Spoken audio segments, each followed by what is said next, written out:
ಕನ್ನಡ ನಾಡು, ಇದು ಕನ್ನಡಿಗರ ನಾಡಿಮಿಡಿತ.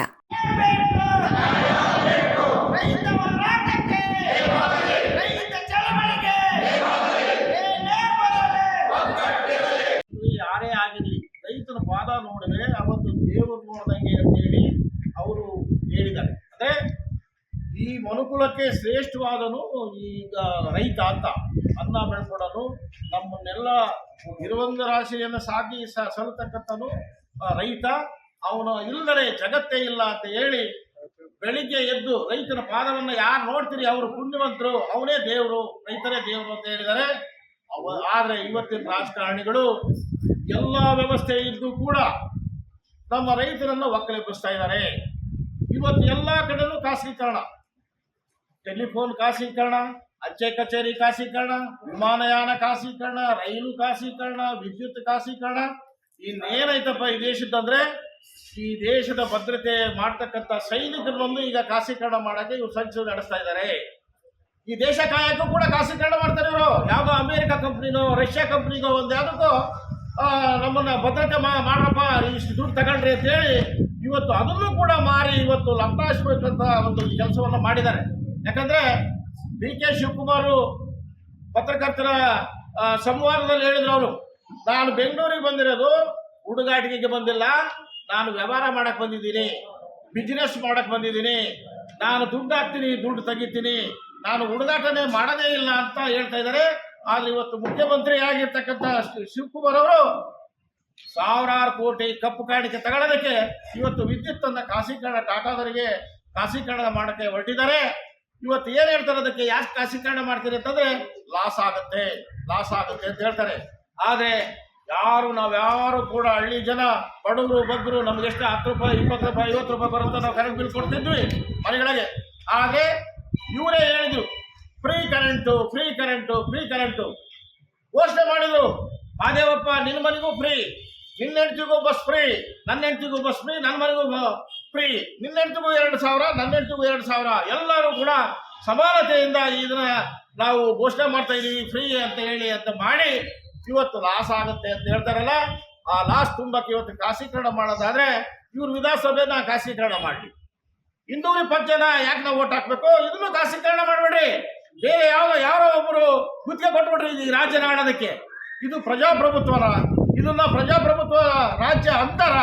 ಇದನ್ನ ನಾವೆಲ್ಲರೂ ಕೂಡ ಪ್ರಸ್ತುತದಲ್ಲಿ ಎಲ್ಲ ನಮ್ಮ ಧುರೀಣರು, ನಮ್ಮ ದೇಶದ ಮುಖಂಡರು ಎಲ್ಲರೂ ಕಲಿತು ಯಾಕೆ ಪ್ರಜಾಪ್ರಭುತ್ವನೇ ಯಾಕೆ ಆರಿಸ್ಕೊಂಡ್ರು? ಪ್ರಜೆಗಳಿಂದ ಪ್ರಜೆಗಳಿಗಾಗಿ ಪ್ರಜೆಗಳಿಗೋಸ್ಕರ ಇರ್ತಕ್ಕಂಥ ಸರ್ಕಾರನ ರಚನೆ ಮಾಡ್ಕೊಂಡ್ರೆ ಪ್ರಜೆಗಳಿಗೆ ಅದ್ರ ಮೇಲೆ ಅವರಿಗೆ ಜವಾಬ್ದಾರಿ ಇರ್ತದೆ, ಮುಂದೆ ಅವ್ರು ಕೇಳಲಿಕ್ಕೆ ಹಕ್ಕಿರ್ತದೆ ಎಂಬ ಉದ್ದೇಶದಿಂದ ಇದ್ರ ಮಾಡ್ಕೊಂಡ್ರು. ಇಲ್ಲ ಅಂತಂದ್ರೆ ಸೋಷಿಯಲಿಸಮ್ ಇರ್ಲಿಲ್ವಾ, ಕಮ್ಯುನಿಸಮ್ ಇರ್ಲಿಲ್ವಾ, ಎಲ್ಲ ಸಮತಾವಾದನೂ ಇತ್ತು, ಸಮಾಜವಾದನೂ ಇತ್ತು.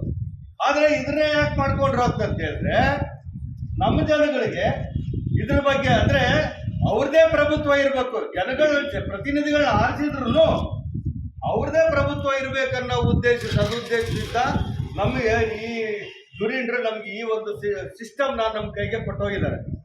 ಆದ್ರೆ ಇವತ್ತಿವ್ರು ಏನ್ ಮಾಡ್ತಾ ಇದಾರೆ, ಪ್ರಜಾಪ್ರತಿನಿಧಿಗಳು ಅಂತ ಹೇಳ್ಬಿಟ್ಟು ಎಲೆಕ್ಷನ್ ನಲ್ಲಿ ಬಂದು ಎಲ್ಲರಿಗೂ 1,000 ರೂಪಾಯಿ ಕೊಟ್ಟು ಅವ್ರನ್ನೆಲ್ಲ ಮಳ್ಳು ಮಾಡಿ ಅವರಿಂದ ಮತ ಪಡೆದು ಇವತ್ತು ಹೋಗಿ ಸರ್ಕಾರದಿಂದ ಬರ್ತಕ್ಕಂಥ ಯಾವುದೇ ಅನುದಾನ ಇರ್ಬೋದು, ಯಾವುದೇ ಮೂಲಭೂತ ಸೌಕರ್ಯಗಳಿರ್ಬೋದು, ಕ್ಷೇತ್ರಕ್ಕೆ ಏನು ಬೇಕು ಅಂತ ಕೇಳಲಾರ್ದಂತ ಒಂದು ಪರಿಸ್ಥಿತಿ ಈಗ ನಮ್ಮ ತಾಲೂಕಿನಲ್ಲಿ ನಮ್ಮ ಕ್ಷೇತ್ರದಲ್ಲಿ ಉದ್ಭವ ಆಗಿದೆ.